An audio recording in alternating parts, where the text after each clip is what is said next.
Olá, turma! Sejam bem-vindos a mais uma aula. A nossa aula de hoje será uma aula de revisão do primeiro bimestre de 2021. Me chamo professora Gabriela e sejam bem-vindos.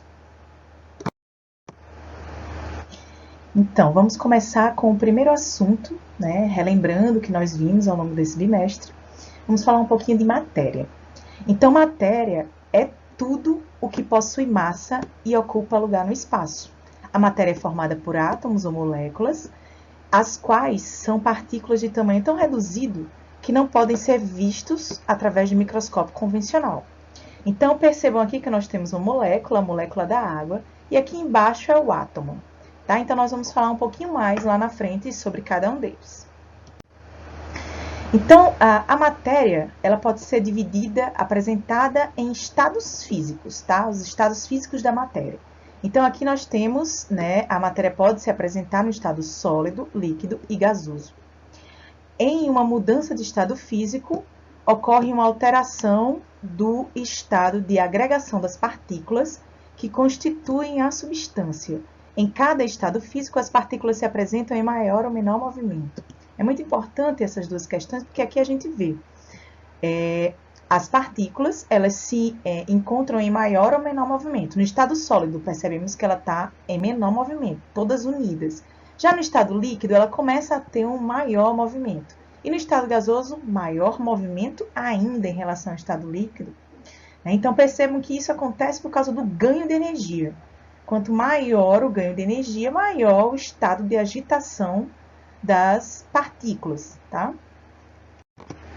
Então, ocorre, né, a mudança de estado físico da matéria. Então, quais são as mudanças de estado físico da matéria? Né? A matéria pode sofrer transformações físicas, passando de um estado físico para outro, quando há variação de temperatura e pressão.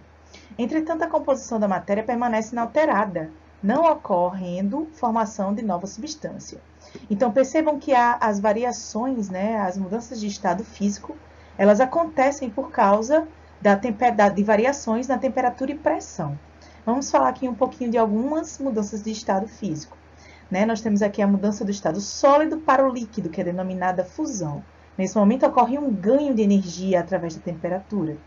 Então, a mudança de estado físico de líquido para gasoso é chamada de vaporização. Lembrando esse tópico que a vaporização ela pode ser dividida em evaporação e ebulição. A evaporação é aquela mudança de estado líquido para gasoso que acontece à temperatura ambiente, como, por exemplo, as nossas roupas no varal.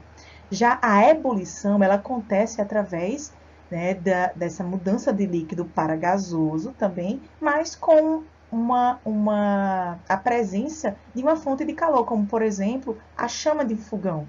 Né? Quando a água está ali borbulhando, né, está acontecendo a ebulição, a transformação do estado líquido para gasoso, porém com uma fonte, com um estímulo de fonte térmica. E a mudança do estado gasoso para o líquido, percebam que é o sentido inverso, com a perda, com a diminuição da temperatura, perda de energia, então a gente chama de condensação.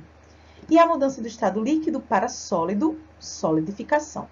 A mudança de estado físico direto de sólido para gasoso é chamada sublimação. E um exemplo disso é a naftalina, que a nossa mãe coloca muitas vezes para um repelente, né, contra baratas. Né? Então, ela coloca às vezes nas roupas, nos armários, para evitar que as baratas estejam presentes. Uma característica importante das substâncias, mas que eu já vou adentrar aqui, é o ponto de fusão. E o que seria o ponto de fusão? É a temperatura na qual a substância passa do estado físico sólido para o estado líquido. Tá? Então, ponto de fusão, temperatura na qual a substância passa do estado sólido para o líquido. Então, percebam aqui, por exemplo, que aqui nesse gráfico, a substância está no estado sólido. Aqui é onde está acontecendo a mudança de estado físico de sólido para líquido. Né? Então, a temperatura aqui ela fica constante, é o ponto de fusão, né, que é a temperatura de mudança de estado, e durante esse período aqui está acontecendo a mudança de estado físico de sólido para líquido. Então, está acontecendo ao mesmo tempo, né, a mudança a presença dos dois estados aqui, tá? E o ponto de ebulição é uma outra característica importante das substâncias e corresponde à temperatura na qual a substância passa do estado físico líquido para gasoso. Da mesma maneira que eu mostrei lá o ponto de fusão, né? Então, a gente está aqui, ó, ponto de ebulição, mudança de estado líquido para gasoso. No ponto de ebulição, a temperatura na qual ocorre essa transformação, ela fica aqui constante durante esse período, onde a gente vê presente, né, tanto a substância no estado líquido, também no estado gasoso, tá? Então, como é que a gente vê essas mudanças de estado físico, por exemplo, no ciclo da água, né? Então, aqui nós temos, na natureza, naturalmente, no nosso planeta Terra, nós temos as superfícies, a água superficial de rios, lagos, oceanos.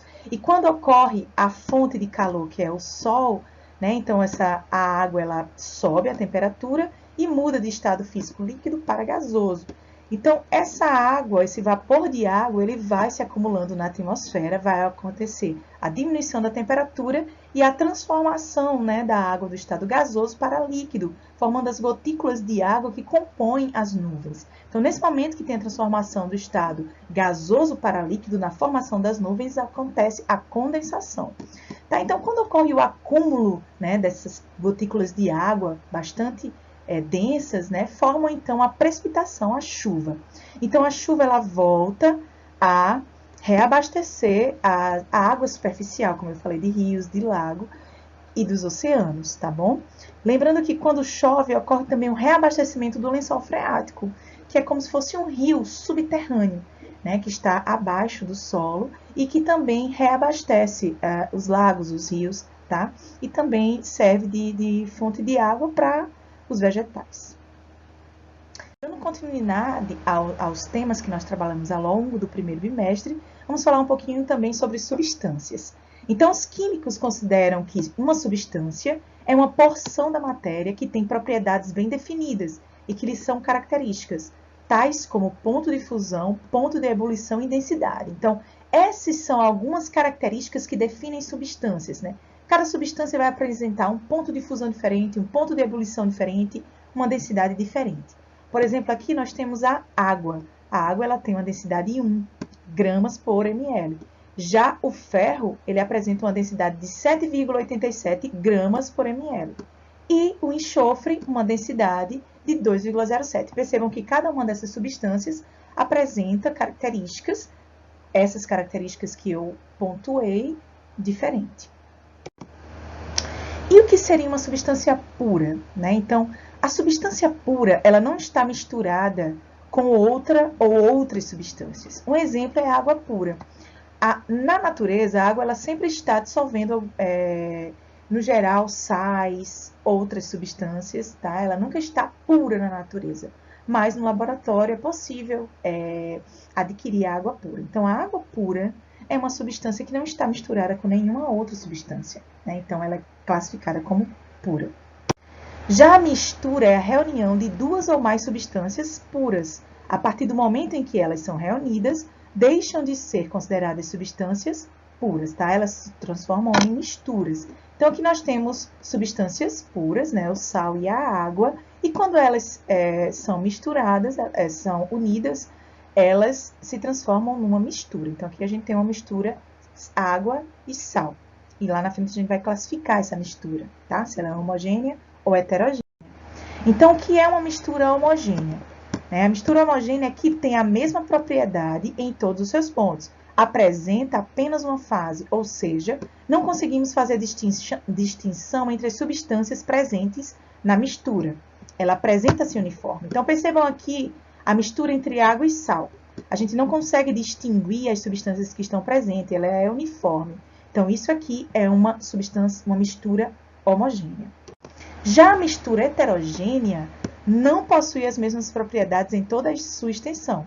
Apresenta duas fases, na qual uma fase é óleo e a outra fase é água. Conseguimos distinguir as substâncias presentes na mistura. Então, aqui, ó, nós temos a mistura entre água e óleo. E percebam que a gente consegue distinguir as substâncias que estão presentes nessa mistura, tá? Vamos continuando. Dando continuidade aos nossos assuntos, nós vimos também um pouco sobre os átomos, moléculas e elemento químico. Então, vamos falar um pouquinho dos átomos, né? Então, o átomo do grego significa indivisível, tá? E átomos são as menores partículas que constituem a matéria. Aqui nós temos uma foto do átomo e nós vamos explicar direitinho ele um pouquinho mais na frente. Então, o átomo, né? O átomo, ele apresenta no seu núcleo partículas que são chamadas de prótons, quando apresentam uma carga positiva, e os nêutrons, que não têm carga. Então, no núcleo do átomo, nós temos prótons e nêutrons, tá? Prótons com cargas positivas e nêutrons sem carga. No entorno do núcleo do átomo, nós temos os elétrons, né? Que estão presentes na eletrosfera, que é essa região no entorno do núcleo do átomo. E esses elétrons, eles apresentam uma carga negativa, tá? Então, revisando, prótons, carga positiva, nêutrons, não tem carga, estão no núcleo. E os elétrons, carga negativa, e estão no entorno do núcleo, na eletrosfera. Então, dando continuidade, nós vamos falar de elemento químico. Então, o elemento químico é um conjunto de átomos com características semelhantes, com o mesmo número de prótons. Hoje em dia, temos mais de 100 elementos químicos, em torno de 118. Os elementos químicos são a forma mais simples da matéria. Então, gente, os elementos químicos, ele é um conjunto de átomos com características semelhantes, no geral, o mesmo número de prótons, tá? Então, os elementos químicos, eles são representados na tabela periódica, aqui, ó. Então, a tabela periódica, ela mostra os elementos presentes na natureza e alguns que foram produzidos em laboratórios. Então, no total, nós temos em torno de 118 elementos químicos representados aqui. Então, a tabela periódica, nós vamos ter uma aula específica para ela, mas eu quero mostrar para vocês, por exemplo, que os elementos eles são representados pela letra inicial do nome. Por exemplo, aqui nós temos o H, que é o hidrogênio, tá bom? Então, falando um pouquinho ainda daqui da molécula do oxigênio, tá? Do gás oxigênio, ele é formado por 2 átomos do elemento químico oxigênio, 2 átomos do elemento químico oxigênio. E vamos falar agora de molécula. Tá? Então, a molécula, no ambiente, né, na natureza, os átomos eles não estão separados, né? Eles normalmente estão sempre refazendo ou desfazendo combinações, que a gente chama de ligações químicas, que nós vamos ver isso em outra aula, tá?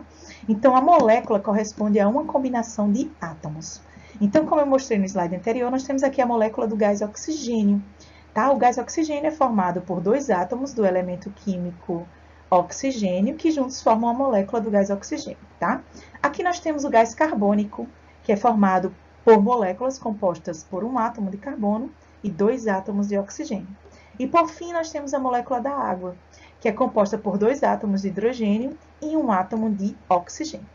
Então, meus queridos, por hoje ficamos aqui com a nossa revisão do primeiro bimestre para o 9º ano, tá? Tenham uma excelente semana e vamos revisando ao longo dela. Um grande abraço e até nossa próxima aula.